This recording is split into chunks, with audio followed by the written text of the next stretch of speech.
Ashe, I'm going rising again to you all, my beautiful people. Yes, you, my highly enriched melanin people. You, the Earth's original and organic humans, aka my fellow Africans. It is I, the Mystic Philosopher. And yes, it is evident that I'm still here with you on this side of reality. And welcome back to the Mystic P is talking again under 15 minutes with I, the Mystic Philosopher, episode 10. The topic, the impact that stress has on the mind, or more correctly, the impact that the thing called stress has on the thing or the phenomenon that we humans called the mind. It continues.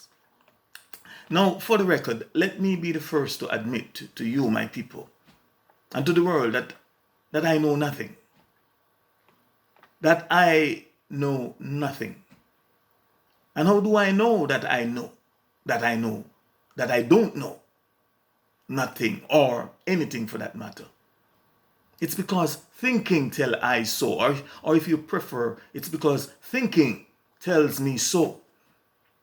And it's only through thinking that I think that I know. And it is only through thinking that I think that I can know. And because the process called thinking is of the thing called mind, then I must logically deduce that it is the mind, aka my mind, that is affirming that I know nothing.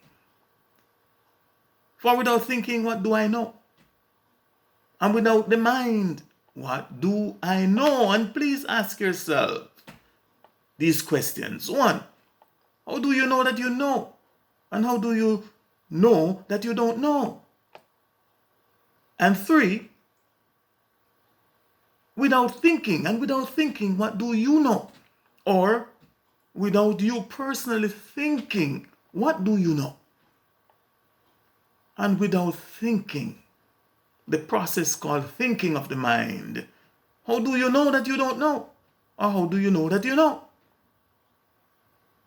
And so this much I intend for you all to understand, that whatever I am saying to you is what I think I know. And whenever I am talking, and whatever I am saying is what I am actually thinking and mentally processing.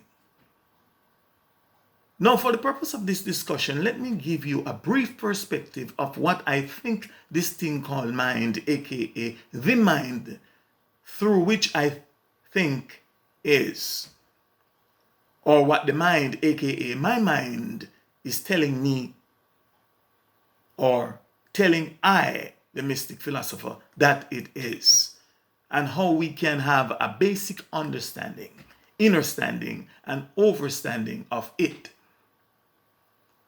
From my perspective, only mind can tell us who or what it is. Only mind can tell me or tell the I who and what it is. According to mind, the fact is that we know it exists, or else we would not and we cannot be talking about it. We know it exists, therefore we could not be thinking or even talking about it. Or if you prefer to be more precise, let me rephrase that. The fact is that we think we know it exists. We think we know that mind exists. Now, one of the questions that was asked yesterday, and I ask that you ponder it, or ponder upon it until I talk to you again, is this: is the mind the same as the brain? And my answer is no. No, the mind is not. Rather, the mind is not that organ, that lump of soft tissue that is in some of us heads, that is called the physical brain. The physical human brain is just an interceptor and a receiver and processor of that which may be described as electrical signals, aka mind signals, thought impulses, etc. And a channel, a conduit, a medium through which the abstract world, aka the spirit world, the mental world, the world of mind, the world beyond the physical, the metaphysical world, communicates with the physical and tangible world. In other words, the physical human brain is analogous to a physical radio receiver picking up electrical signals, aka picking up radio waves and decoding them for us to understand the messages that are being sent or being transmitted from thousands, if not from millions and millions of miles away. And if we truly understand and can agree upon this analogy, then we can or we may understand and agree that a defective radio does not necessarily mean that the signal that it is receiving is also defective as well. And by the same token, a defective or a distorted signal that may be coming from the transmitter and source does not necessarily mean that the radio is defective as well. And we can or we may also agree that a defective brain does not necessarily mean that the signal that it is receiving or supposed to receive from the mental world, aka the metaphysical world, is defective or distorted as well. How do I or how can I describe the mind? From the Mystic Philosopher's perspective, the mind is larger and greater than I. In fact, to borrow a quote from one of the 7 Hermetic principles of Kabbalion, or of the Kabbalion, and I quote, "The all is mind, the universe is mental," unquote. And thus, from my perspective, only the mind can describe and define itself.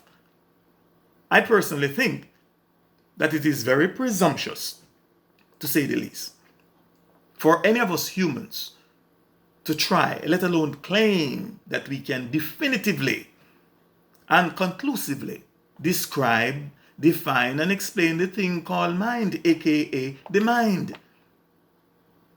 The evidence shows that at best, all that great thinkers, philosophers, scientists, be they neurologists, neuroscientists, you name them, all that they can come up with is a theory.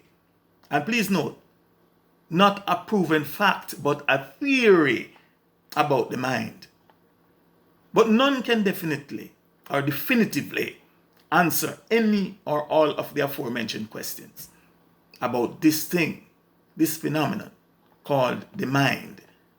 Because all that we can or all that we may ever know about the mind is what it wants or what it may intend for us to know and what it may tell us about itself. Be it true or false, we don't know. We just have to accept. So with that fact and understanding in mind, please let me tell you what my mind is telling me to tell you. The mind is, or the mind may be described as a spirit aspect or the magnetic, energetic, and metaphysical aspect of who and what we are as what is called humans in this dimension. The mind is abstract. It is beyond the physical. It may also be described as being invisible, intangible, formless, odorless, colorless, deathless, and mindful. And that is what we humans may describe the mind as. Another question that I asked you to ponder on yesterday is this: how can we honestly and sensibly say that we can successfully treat, heal, and cure the mind of illness and illnesses?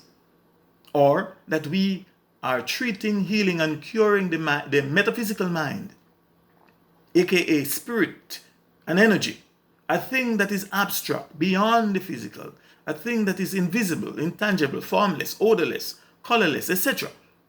How can we say that we are treating it and healing it with tangible physical medicine? Physical drugs, aka lotions, potions, and medications. How can we do it? That is just one of the questions from yesterday that I will again leave for you, my listeners, to ponder on it today. And for those of you that have already answered that question for yourself, here's another one or two for you.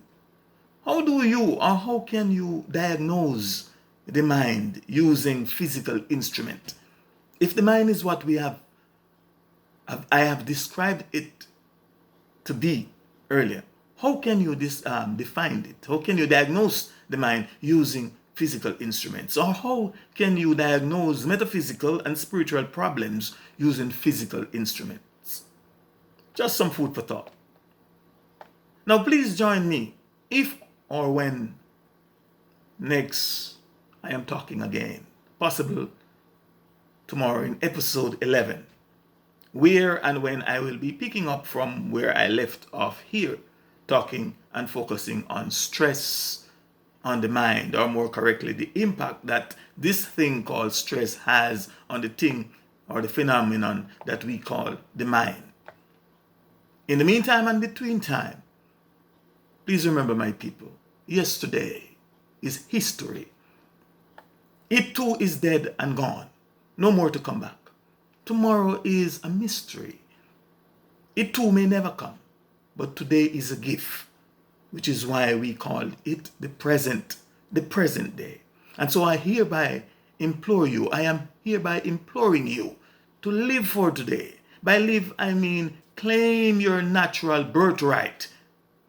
And for you who do not know what your natural birthright is, it is from my perspective, it is your happiness.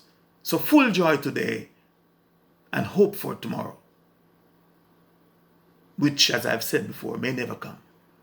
Thanks for your time and for listening. I am the Mystic Philosopher. Ashe. Ashe. Ashe.